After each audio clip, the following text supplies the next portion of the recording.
N2 న్యూస్కి స్వాగతం.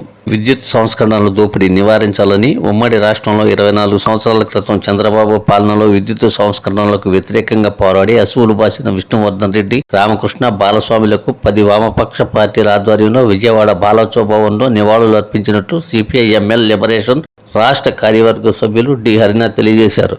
వారి త్యాగాల ఫలితంగా నేటి వరకు ఉచిత విద్యుత్తు రాష్ట్రంలో అమలు జరుగుతుందని కొనియాడారు.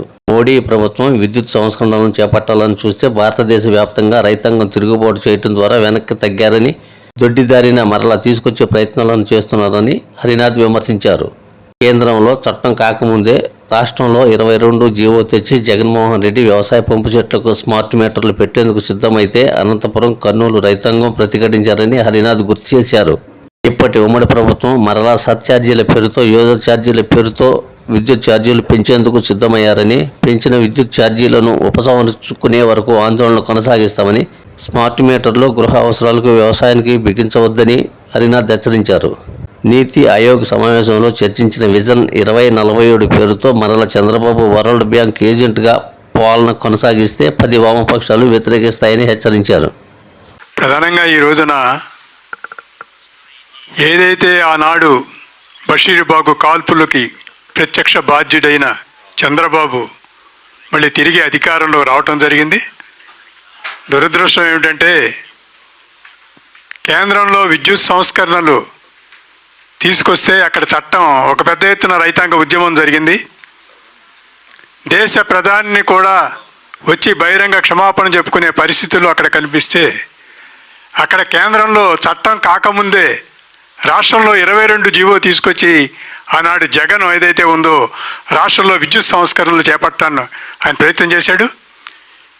ఇదే చంద్రబాబు నాణ్యమైన విద్యుత్ పేరుతో ఆ రోజు నుంచి ఈ రోజు వరకు కూడా విద్యుత్ సంస్కరణలకు అనుకూలంగా ఉన్నాడు. నిన్ననే నీతి ఆయోగ్ సమావేశానికి కూడా ఈయన వెళ్ళాడు. ఆ నీతి ఆయోగ్ సమావేశంలో కూడా ఈయన గతం నుంచి ఏమీ మార్పు చెందినట్టుగా ఏమి కనిపించట్లేదు. మళ్ళీ చీఫ్ ఎగ్జిక్యూటివ్ ఆఫీసర్ పాలన మళ్ళీ తీసుకొచ్చే పరిస్థితులు, 2047 విజన్ డాక్యుమెంట్ పేరుతో మళ్ళీ ప్రజల మీద భారాలు వేసే పరిస్థితి నేడు రాష్ట్రంలో కనిపిస్తుంది.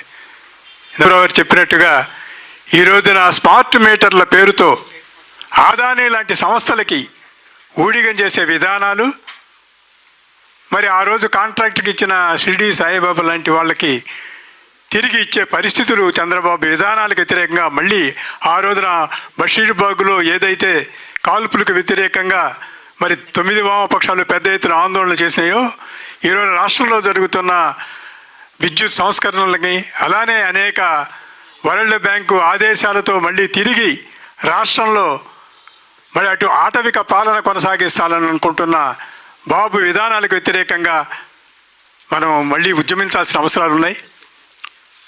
మరి నిన్న మనం చూసాం, హర్యానాకు సంబంధించిన కంగనా రనౌత్ అనే ఒక బీజేపీ ఎంపీ రైతాంగ ఉద్యమాన్ని అవహేళన చేసే విధంగా బంగ్లాదేశ్లో విద్యార్థి ఉద్యమం ద్వారా అక్కడ హసీనా పదవిని కోల్పోయి ప్రవాస జీవితానికి పారిపోయిన పరిస్థితుల్లో భారతదేశంలో జరిగిన రైతాంగ ఉద్యమంలో కూడా విదేశీ శక్తులు చొరబడి ఇక్కడ విచ్ఛిన్నం చేయాలని చూస్తే మోడీ దాన్ని అణిచేశారు తెలియగా అని చెప్పేసి రైతాంగాన్ని ఒక దేశ ద్రోహులుగా చిత్రించే పరిస్థితి ఈ రోజున కనిపిస్తుంది.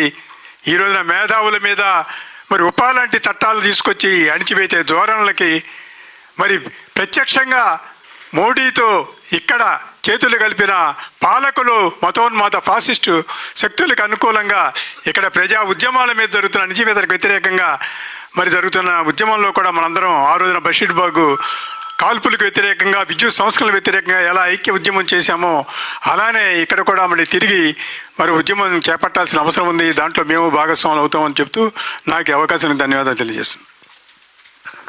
అన్నద్ గారికి ధన్యవాదాలు.